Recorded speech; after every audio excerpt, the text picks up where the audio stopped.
And I'm pretty humbled to be here, especially, you hear some of these stories, and I really don't know how anyone could not get the message. The message is pretty clear.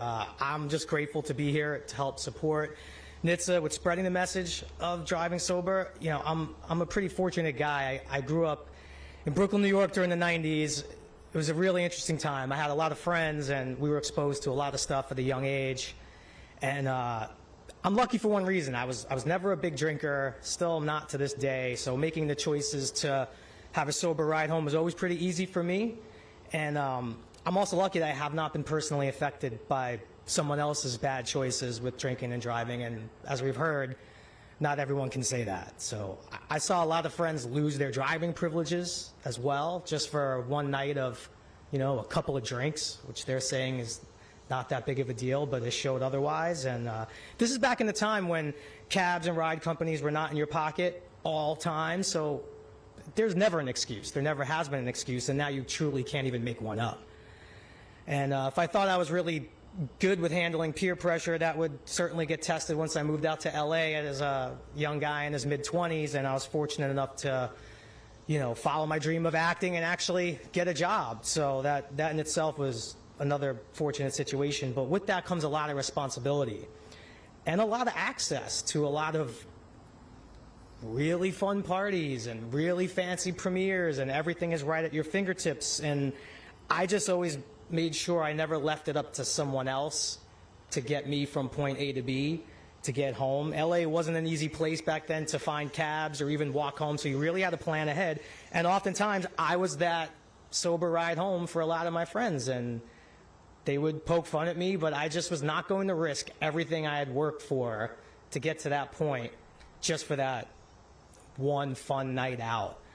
And without naming names, I have a specific story of a actor friend of mine who we were out one night, and he had a couple of drinks, and he was talking about how he was close on this one role, and I offered him a ride home. He didn't think it was that big of a deal, and sure enough, he was driving erratically, got pulled over, got a DUI, got arrested, and I don't think he ended up getting that part, and I also think he lost driving privileges for a long time. And it just goes to show that no matter what, it could even be the one drink that you have that you don't think is a big deal that can end up costing you or someone else a lot. And now I'm an old guy.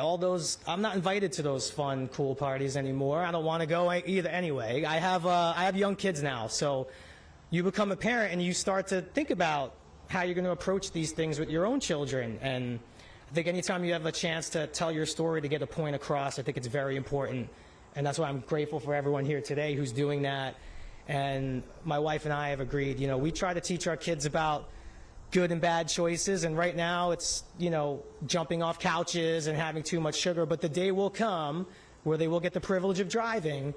And I just think it's very important early on to start stressing how important it is to have sober ride homes. And what you think is, one drink, no big deal, is a very, very big deal.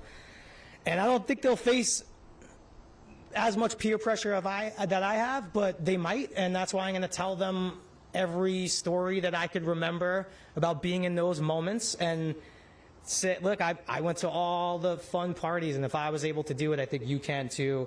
So I just want them to get to a place where they can make their own confident decisions. So again, I'm grateful to NHTSA for coordinating this. It's very, very important, this impaired driving campaign, and getting the word out there and keeping our roads safe and the people who are on them safer.